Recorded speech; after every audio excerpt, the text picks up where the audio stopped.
క్రీస్తునందు ప్రియమైనటువంటి దేవుని పిల్లారా, ఈనాడు మనము ప్రపంచంలో చూడగలిగితే మనిషిని యొక్క జీవిత విధానం ఎలా ఉందంటే, ఎవరికి ఇష్టమైనటువంటి జీవితాల్లో వాళ్ళు కొనసాగుతున్నారు. అంటే దేవుని తీర్పు ఉందా లేదా అని కూడా గమనించలేకపోతున్నారు.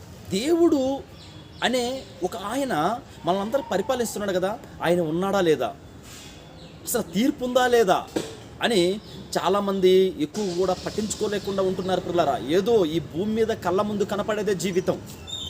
ఏంటంటే ఈ కళ్ళ ముందులు కనపడుతుంది కదా, ఈ 70-60 సంవత్సరాలు ఇదే జీవితం, ఈ జీవితం తర్వాత ఏమీ లేదు అని మనుషులు అనుకుంటున్నారు పిల్లరా. ఈ భూమి మీద ఇచ్చినటువంటి ఆవిష్కారం 70-60 సంవత్సరాల తర్వాత ఒక తీర్పు అనేది ఉంది మనిషికి. దేనికి తీర్పు అంటే, శరీరంలో ఉంటుంది కదా ఆత్మ, ఆ ఆత్మకు తీర్పు. ఒకసారి మనము ప్రాధాన్యంగా మనం చూడగలిగితే పిల్లరా, దేవుని తీర్పు అనేది ఎలాగుంటుందో ఒకసారి మనం చూద్దాం. రోమపత్రిక 2వ అధ్యాయం 2వ వచనం. అంటే దేవుని తీర్పు సత్యమును అనుసరించి ఉంటుంది. మొదటిగా చూస్తున్నాం. అంటే మనం ఈ భూమి మీద జీవించినటువంటి 60-70 సంవత్సరాలలో, ఈ భూమి మీద జీవించినటువంటి 60-70 సంవత్సరాలలో ఏమవుతుందంటే దాని మీద ఉంటుంది మన తీర్పు అనేది. అంటే తీర్పు అనేది ఎలాగుంటుందంటే, మొట్టమొదటిగా మనం చూస్తున్నాం, సత్యాన్ని అనుసరించి ఉంటుంది.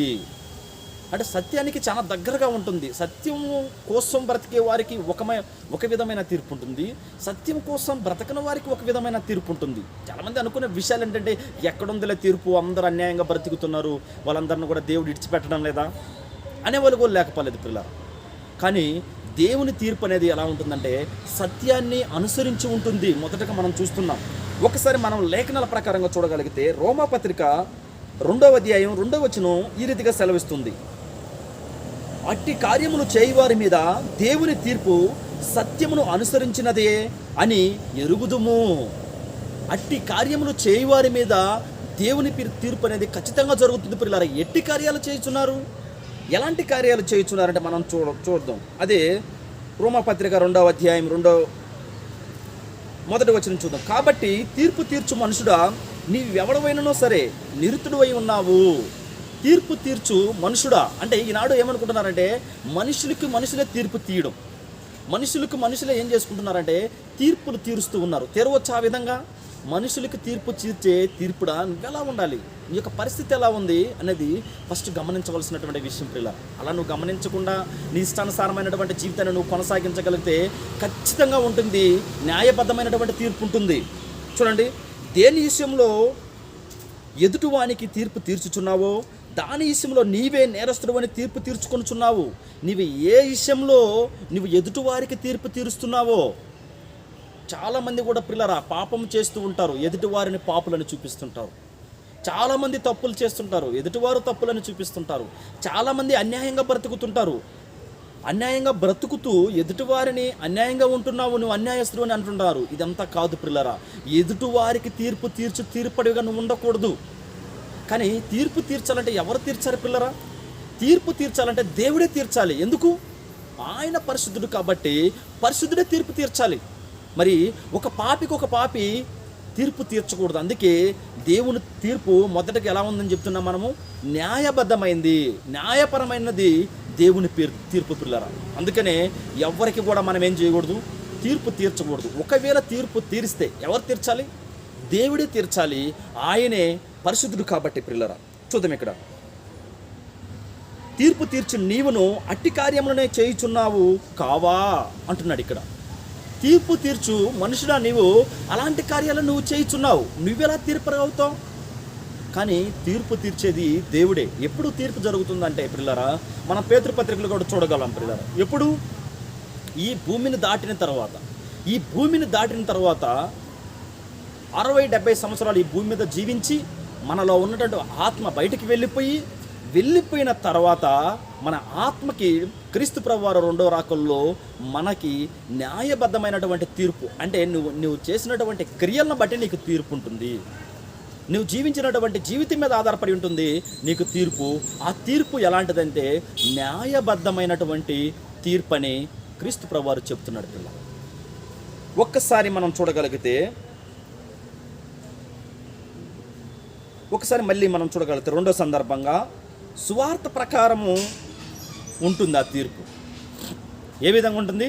సువార్తకి సంబంధించిందిగా ఉంటుంది తీర్పు. అంటే నువ్వు ఎవరైతే సువార్తకు లోబడి సువార్త ప్రకారం జీవించగలుగుతారో అలాంటి వారికి తీర్పు, న్యాయబద్ధమైన తీర్పు జరుగుతుంది. మరి రెండోదిగా మనం ఎలా చూస్తున్నామంటే సువార్త ప్రకారం జరుగుతుంది. సువార్తను అనేది పెట్టాడు కదా దేవుడు. ఎవరైతే ఈ సువార్తకు లోబడి ఉంటారో ఆ లోబడినటువంటి వారు తప్పించబడతారు. ఎవరైతే లోబడకుండా జీవిస్తారో వాళ్ళు మాత్రం ఖచ్చితంగా తీర్పు దినంలో నిలబడాల్సి వచ్చినటువంటి అవసరం ఉంది పిల్లరా. రెండో సందర్భం మనం చూస్తున్నాం.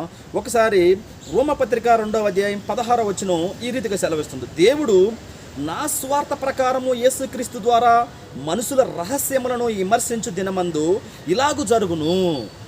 నా స్వార్థ ద్వారా అంటున్నాడు ఇక్కడ. దేవుడు నా స్వార్థ ప్రకారము యేసుక్రీస్తు ద్వారా మనుషులను రహస్యములను విమర్శించు దినమందు, మనుషుల యొక్క రహస్యాలన్నీ బయటపడబోయే ఒక దినం వస్తుంది పిల్లరా.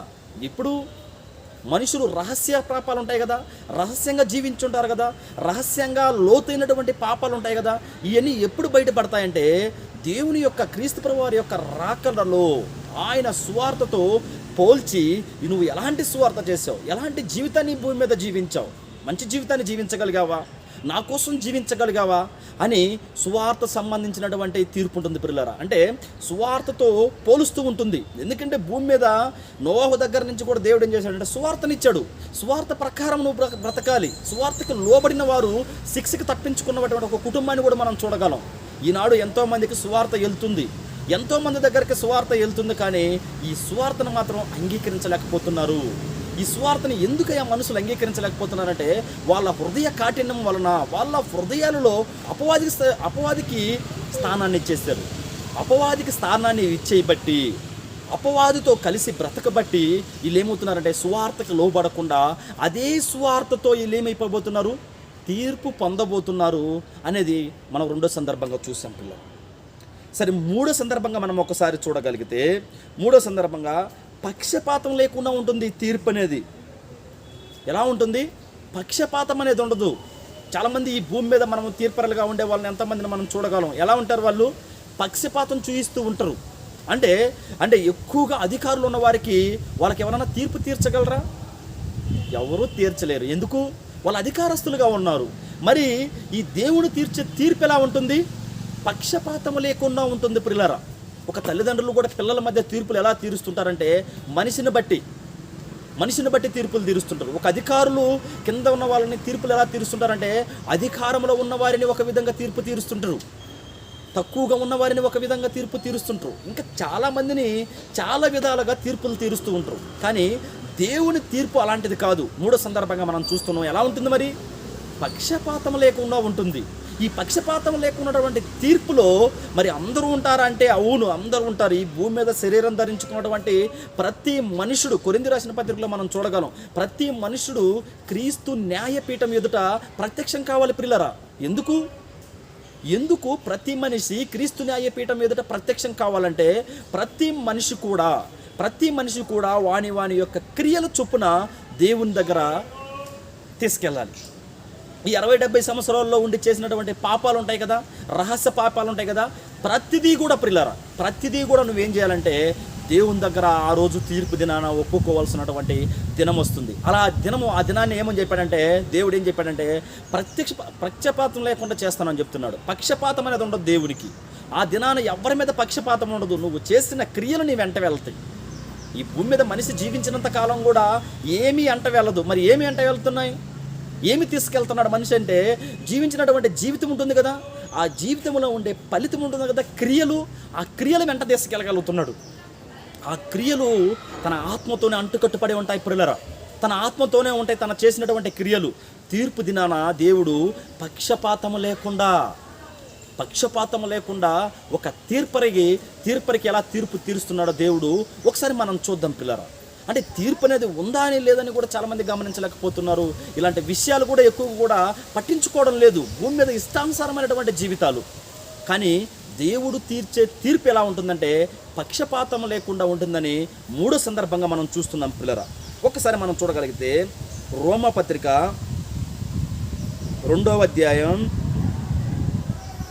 11 నుంచి మనం చూద్దాం పిల్లరా. రోమపత్రిక 2వ అధ్యాయం 11 నుంచి చూడగలిగితే చాలా అద్భుతంగా ఉంటుంది ఈ వివరం. దేవునికి పక్షపాతం లేదు. ఫస్ట్గా మొట్టమొదటిగా మనం చూస్తున్నాం.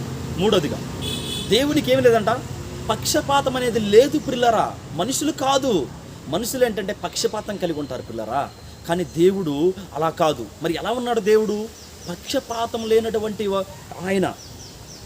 చూడండి, ధర్మశాస్త్రము లేక పాపము చేసిన వారందరూ ధర్మశాస్త్రము లేకే నశించెదరు. ధర్మశాస్త్రం లేకుండా ఎంతమంది అయితే పాపం చేయుచున్నారు వారందరూ కూడా ఏమైపోతున్నారని చెప్తున్నాడు? నశించిపోతున్నారని చెప్తున్నారు. ఇంకా మనం చూడగలిగితే 16వ వచనంలో చాలా అద్భుతంగా ఉంటుంది పిల్లరా.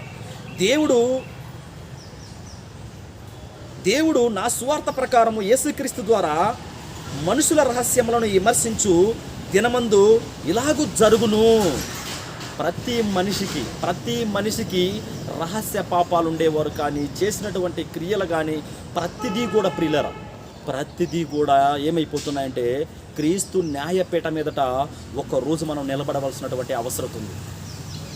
కానీ ఈ లోకంలో జీవించే మనము మన యొక్క జీవన విధానం ఎలా ఉంది? ఇప్పుడైనా కనీసం ఒక్కొక్కరు కనీసం 1 నుంచి ప్రారంభమైతే, ఒక 12 సంవత్సరాల నుంచి పాపం అనేది మనిషిలో ప్రారంభమైతే, పాపం చేయటానికి ప్రారంభిస్తే మనిషి ఆ 12 సంవత్సరాల నుంచి కూడా కనీసం 70-80 సంవత్సరాలు ఉన్నటువంటి మనుషులు భూమి మీద జీవిస్తూ ఉంటారు. ఈ జీవించినటువంటి కాలంలో ఎలాంటి స్థితిలో మనం పడి ఉన్నాము, ఏ వయసులో పడి ఉన్నాము? ఒక 70 సంవత్సరాలు ఆవిష్కారం ఇచ్చినప్పుడు 30 సంవత్సరాలు నీ ఆవిష్కారం అయిపోయిందనుకోండి, ఇంకెన్ని ఉంటాయి? ఈ 40 సంవత్సరాలైన దేవుని కోసం నేను బ్రతకాలి, న్యాయ విమర్శలో న్యాయబద్ధమైనటువంటి తీర్పులో నేను పాలు పొందాలి అనే అనుభవాన్ని నువ్వు కలిగి ఉండాలి ప్రియులరా. కానీ దేవుని తీర్పు ఎప్పుడు కూడా పక్షపాతము లేకుండా ఉంటుందని చెప్తున్నాడు పిల్లల. మూడోది, పక్షపాతం ఉండదు ఆయన తీర్పుకి. ప్రతి మనుషుడు ఎవరైనా పర్వాలేదు పిల్లరా, ఈ శరీరం ధరించుకొని ఆత్మ శరీరంలో పెట్టుకొని బ్రతికినటువంటి ప్రతి మనుషుడు కూడా ఏం చేయాలి? క్రీస్తు న్యాయపీఠం ఎదుట నిలబడాలి. ఆ నిలబడే దినాన మనము ఎవరితో ఉండాలి? తండ్రితో కూడా ఉండాలి. ఆ నిలబడే దినాన మనం ఎవరితో ఉండాలి? తండ్రితో కూడా జీవించాలి. ఆ లోకాన్ని స్వతంత్రించుకోవాలి. లేదు నేను అపవాది కోసమే జీవించాలి, అపవాది క్రియలే చేయించుంటాను, అపవాదితో సంబంధం కలిగి నేను జీవిస్తాను ఈ భూమి మీద అంటే నో ప్రాబ్లం, ఇబ్బంది లేదు. ప్రారంభంలోనే చూసాం, నీకు ఒక ఫ్రీ మెయిల్ ఇచ్చాడు. మనుషులు అంటేనే దేవుడు ఏం చేశాడు? నువ్వు పరిశుద్ధంగా అయినా బ్రతకొచ్చు, పాపిగా అయినా బ్రతకొచ్చు, అది నీ ఇష్టం, అది నీకు సంబంధించింది. అంతేగాని నువ్వు ఖచ్చితంగా పరిశుద్ధంగా బ్రతకాలని దేవుడు ఖచ్చితంగా నిన్ను చెప్పడు. ఎందుకంటే ఆయన ఏమైతే మనం పరిశుద్ధంగా బ్రతకాలో, ఏమైతే మనం పరిశుద్ధంగా ఈ భూమి మీద జీవించగలమో ఆయన వాక్యాలు మొత్తం మనకి ఇచ్చేశాడు పిల్లలు. ప్రతిదీ ఆయన ఇచ్చేశాడు కాబట్టి ఇక మనం జీవించవలసినటువంటి విధానం ఏంటంటే పరిశుద్ధంగా బ్రతకడమే. అవును, పరిశుద్ధంగా బ్రతకడమే. కానీ మనిషి అనేవాళ్ళు ఈ పరిశుద్ధంగా బ్రతకడానికి ఇష్టపడడం లేదు. ఎందుకు? ఈ తీర్పు దినం అనేది ఉందో లేదో కూడా చాలామందికి తెలియడం లేదు. అంటే నరకం అనేది ఉందో లేదో తెలియదు, పరలోకం ఉందో లేదో తెలియదు. ఏమనుకుంటున్నాడు మనిషి? ఈ భూమి మీద ఈ జీవితము చాలా చిన్న జీవితము, ఈ చిన్న జీవితంలో ఎంజాయ్ చేసుకొని బ్రతికి వెళ్ళిపోవాలి. అలా ఎంజాయ్ చేసుకొని బ్రతికి వెళ్ళిపోవాలని నువ్వు అనుకుంటే దేవుడు ఒక దినాన ఖచ్చితంగా నిన్ను తీర్పులోకి తీసుకుంటాడు. ఆ తీర్పులో తీసుకునే ఆ దినాన పక్షపాతం లేకుండా తీర్పులోకి తీస్తున్నాడు దేవుడు. అంటే ఎవ్వరి యందు పెద్దోళ్ళు చిన్నోళ్ళు అలాంటిది ఏమీ లేదు పిల్లరా, అందరికీ ఒకే రకమైన తీర్పు దేవుడు తీరుస్తాడు. కాబట్టి ఆ తీర్పులో మనము దేవునితో ఉండాలని మిమ్మల్ని అందరిని కూడా కోరుకుంటూ, నన్ను నేను హెచ్చరించుకుంటూ మిమ్మల్ని హెచ్చరిస్తూ నా మాటలు ముగిస్తున్నాను. God bless you.